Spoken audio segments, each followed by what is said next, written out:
റഹീം.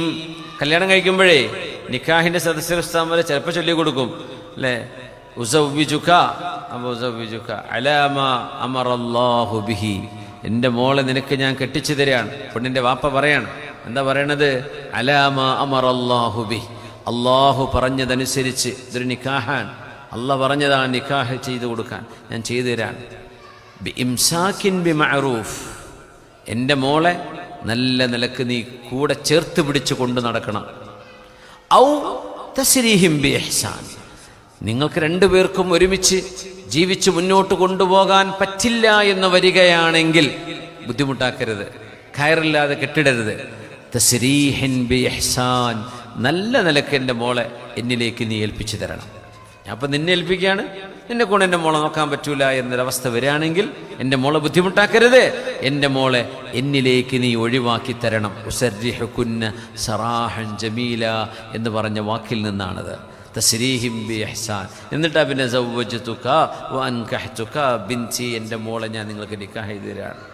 അപ്പോൾ നിക്കാഹ് ചെയ്യുമ്പോൾ പറഞ്ഞു കൊടുക്കുന്ന വാക്കതാണ്, എൻ്റെ മോൾക്ക് ചെലവിന് കൊടുക്കാൻ എന്നെ കൊണ്ട് പറ്റാത്തത് കൊണ്ടല്ല നിന്നെ ഏൽപ്പിക്കുന്നത്. എൻ്റെ വീട്ടിൽ വെക്കുന്ന കഞ്ഞിയിലും ചോറിലും ഒരല്പം അരിയിട്ട് കഴിഞ്ഞാൽ അവൾക്കും കൂടെയുള്ള ചോറും കഞ്ഞൊക്കെ അത് ഉണ്ടാകും. പക്ഷേ നിക്കാഹ് സുന്നത്തും എൻ്റെ ഹബീബിൻ്റെ ചര്യയും അള്ളാഹുവിൻ്റെ ദീനിൻ്റെ ശരീഅത്തിൻ്റെ ഭാഗവുമാണ്. അതുകൊണ്ട് എൻ്റെ മോളെ നിന്നെ ഞാൻ ഏൽപ്പിക്കാൻ, നിനക്ക് എന്തെങ്കിലും എൻ്റെ മോളെ കൂടെ കൊണ്ടു നടക്കാൻ കഴിയാത്തൊരവസ്ഥ വന്നാൽ ബുദ്ധിമുട്ടാക്കരുത്, നല്ല നിലക്ക് ഒഴിവാക്കി തരണം, ഞാൻ ഏറ്റെടുത്തോളാം എന്നൊരു വാപ്പയുടെ നെഞ്ചിൻ്റെ കരങ്ങളാണ് ശരിക്ക് നിക്കാഹിൽ കൈവച്ച് കൊടുക്കുന്നത് എന്നാ.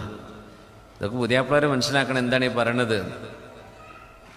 അവിടെ ചെന്നിട്ട് എൻ്റെ മോനെ വാപ്പ തന്നതെന്ന് ചോദിച്ച് നടക്കാൻ നിൽക്കണ്ട.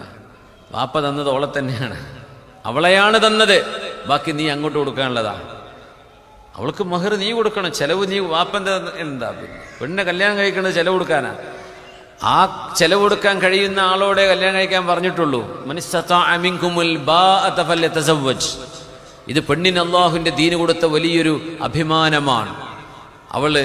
അവൾക്കുള്ള ഭക്ഷണം അവളുടെ കയ്യിലേക്ക്, അവളുടെ വസ്ത്രം, അവളുടെ താമസം എല്ലാം ഒരുക്കി കൊടുത്തുകൊണ്ട് അവളെ സ്വീകരിക്കുക. എത്ര മനോഹരമാണ് ശരീഅത്തിന്റെ രീതി എന്നറിയോ. അതിൻ്റെ പിന്നിലെ പൈസയും കാറും അതും ഇതും കച്ചവടത്തിലെ ഷെയറും ഇതൊന്നും പ്രതീക്ഷിക്കേണ്ട. വാപ്പ തന്നാ കിട്ടി, ഇല്ലെങ്കിൽ ഒരു കുഴപ്പമില്ല.